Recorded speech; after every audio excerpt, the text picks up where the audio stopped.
তারা ছিলেন সুন্দরী, শিক্ষিত, আত্মবিশ্বাসী, কিন্তু একজনও ছিলেন না সাধারণ নারী। তারা ছিলেন মোসাদের সবচেয়ে ভয়ঙ্কর অস্ত্র। না, তারা বন্দুক নয়, তারা ছিলেন হানি ট্র্যাপ। আজ জানুন মোসাদের নারী গুপ্তচর ও হানি ট্র্যাপ অভিযানের গোপন সত্য। হানি ট্র্যাপ মানে হল রোমান্স বা ঘনিষ্ঠ সম্পর্ক গড়ে তুলে শত্রুর কাছ থেকে গোপন তথ্য বের করে আনা। মোসাদের নারী এজেন্টরা টার্গেটের কাছে প্রেমিকা, সঙ্গিনী, এমনকি স্ত্রী সেজে থাকতেন মাসের পর মাস। তাদের কাজ ছিল সম্পর্ক তৈরি, বিশ্বাস অর্জন, তথ্য চুরি, প্রয়োজনে হত্যা। Operation ডায়মন্ডে Helena. 1966 সালের অপারেশন ডায়মন্ডে এক ইরাকি পাইলটকে রাজি করানো হয় MiG-21 বিমান চুরি করে ইসরায়েলে নিয়ে আসতে। তার মানসিক প্রস্তুতির জন্য ব্যবহার করা হয় মোসাদের এক নারী এজেন্ট, ছদ্মনাম হেলেনা। এই পাইলটকে প্রেমে ফেলে তাকে নিয়ন্ত্রণে আনা হয়। অবশেষে সে বিমান নিয়ে চলে যায় ইসরায়েলে। এই পুরো ঘটনা ছিল এক নারীর স্নায়ু দিয়ে জেতা যুদ্ধ।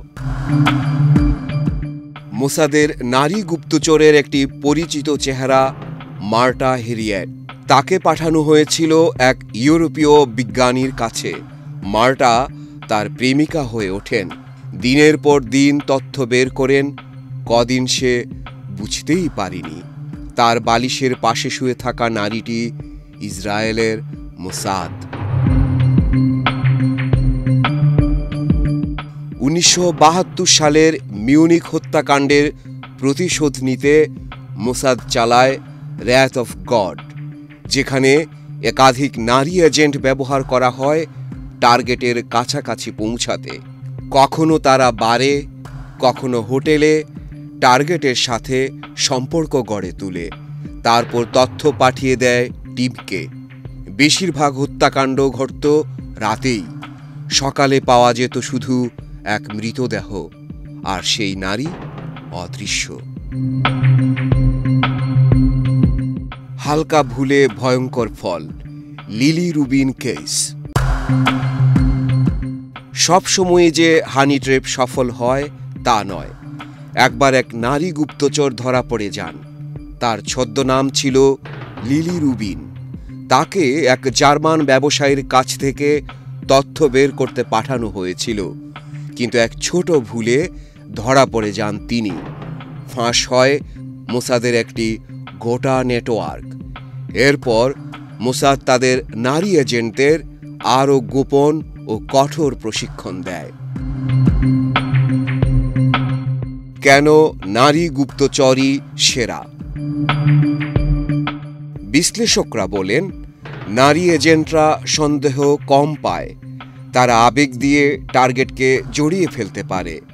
তাদের উপর কম নজর থাকে, তাই গোপন কাজ সহজ হয়। আর মোসাদ এই বিষয়গুলোকে দক্ষতার সাথে ব্যবহার করেছে শত্রুর ভিতরে ঢুকে তথ্য বা শাস্তি পৌঁছে দিতে। এই নারীরা শুধু গুপ্তচর ছিলেন না, ছিলেন এক একটি জীবন্ত অস্ত্র। তারা প্রেমে ফেলেছে, প্রতারণা করেছে, আবার দেশ রক্ষায় নিজের জীবন উৎসর্গও করেছে।